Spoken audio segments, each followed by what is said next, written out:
جب کشمیر میں 80 لاکھ لوگ کرفیو والی زندگی گزار رہے تھے، بھارت ظلم کر رہا تھا، دنیا تماشا دیکھ رہی تھی، ہم بھی خاموش تھے۔ جب فلسطین میں معصوم مسلمانوں کو بموں سے اڑایا جا رہا تھا، دنیا خاموش تھی اور ہم بھی خاموش تھے۔ جب شام میں ننھے پھول مسلے جا رہے تھے، سمندر کی لہریں معصوم کلیوں کو بہا کر ساحل پر دھکیل رہی تھیں، ہم تب بھی خاموش تھے۔ جب برما کے مسلمانوں کو زندہ جلایا جا رہا تھا، دنیا خاموش تھی، ہم بھی اپنی زندگی میں مگن تھے۔ وہ خالق سب دیکھ رہا تھا، اشرف المخلوقات سے توقع کرتا رہا کہ ظلم روکنے کے لیے کوئی ہاتھ بڑھائے گا، کوئی زبان سے کچھ بولے گا اور کوئی دل میں ہی ظالم کو ظالم کہے گا۔ افسوس کہ ہم نے اللہ کے غضب کو ایسی دعوت دی کہ مظلوم بندوں کی مدد کے لیے اس نے اشرف المخلوقات کو چھوڑ کر ایک وائرس کو بھیجا جس نے پوری دنیا کا نظام اپنے ہاتھ میں لے لیا۔ اب ہم سب خزاں کے موسم میں درختوں کے پتوں کی طرح جھڑ رہے ہیں۔ ہم نے فلسطینیوں کو زہریلی گیس سے سانس بند ہو کر تڑپ تڑپ کر شہید ہوتے دیکھا۔ تماشا سمجھا اللہ نے اس وائرس سے سانس بند کر کے ہمیں مارنا شروع کر دیا۔ ہم بم دھماکوں سے معصوموں کی لاشوں کے ٹکڑے بکھرتے دیکھتے رہے، خاموش رہے۔ اللہ نے اس وائرس سے ہمارے جنازے ویران کر دیے۔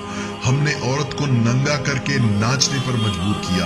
اللہ نے ساری دنیا کے مرد اور عورتوں کو ماسک سے پردہ کروا دیا۔ ہم نے زنا کو عام اور نکاح کو مہنگا کر دیا۔ اللہ نے ہمیں سادگی سے نکاح کرنے پر مجبور کر دیا۔ ہم نے بزرگوں کا احترام چھوڑ دیا، ماں باپ کی عزت کرنا چھوڑ دی۔ اللہ نے اس وائرس سے ایک ایک کر کے دنیا سے بزرگوں کو اپنے پاس بلانا شروع کر دیا۔ یقیناً ہم اسی لائق تھے، یقیناً یہی ہماری سزا تھی۔ اگر آپ کو میری باتوں پر یقین نہ آئے تو دنیا کا نقشہ اٹھا کر دیکھیے۔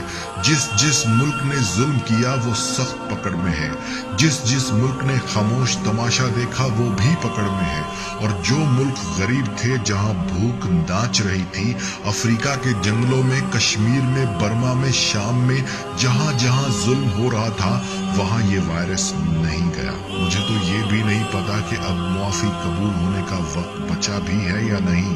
اتنا ضرور سمجھتا ہوں کہ ہم نے حضور پاک صلی اللہ علیہ وآلہ وسلم کا سر شرم سے جھکا دیا۔ سب سے خوبصورت اور قابل مخلوق آج اتنی ناکارہ ہو گئی کہ ظلم کو روکنے کے لیے اللہ کو انسان کی بجائے ایک وائرس بھیجنا پڑا۔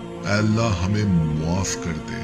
اب ہم کسی ظلم پر خاموش نہیں رہیں گے۔ یا اللہ اب ہم ظلم کو ہاتھ سے روکیں گے۔ یا اللہ ہاتھ سے نہ روک پائے تو زبان سے روکیں گے۔ یا اللہ اگر زبان سے بھی نہ بولنے دیا گیا تو ہم دل میں ظالم کو ظالم مانیں گے۔ پروردگار ہمیں معاف کر دے، ہم سے درگزر کر